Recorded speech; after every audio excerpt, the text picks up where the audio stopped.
லைக்குக்கு ஆசைப்பட்டு லைவ் ஸ்ட்ரீமிங்கில் அளவுக்கு அதிகமாக உணவை சாப்பிட்ட யூடியூபர் வயிறு சிதைந்து லைவில் உயிரிழந்த சம்பவம் அதிர்ச்சியை ஏற்படுத்தியுள்ளது.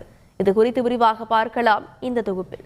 சமூக வலைதளத்திற்கே தங்கள் வாழ்வை அர்ப்பணிக்க தயாராக உள்ள பலர் லைக்குகள் பெறவும் குறுகிய காலத்தில் பிரபலமடையவும் எதை வேண்டுமானாலும் செய்ய தயாராகி விடுகின்றனர்.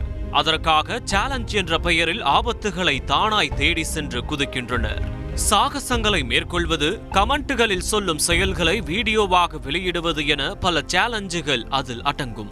அதிலும் உணவை பிரதானமாக வைத்து செய்யப்படும் சேலஞ்சை மேற்கொள்ள ஆர்வமாயிருக்கும் ஃபுட்டீஸ் பலரும் இப்போது முக்பங் என்ற சேலஞ்சை வெறிக்கொண்டு செய்து வருகின்றனர். அதாவது கேமரா முன் வகை வகையான உணவுகளை படையலிட்டு அதனை ஒரே ஆளாக அமர்ந்து ருசிப்பதை வீடியோவாக வெளியிடுவதுதான் இந்த முக்பங் சேலஞ்ச். இந்த சேலஞ்ச் வீடியோக்கள் உலகளவில் படு ஃபேமஸ்.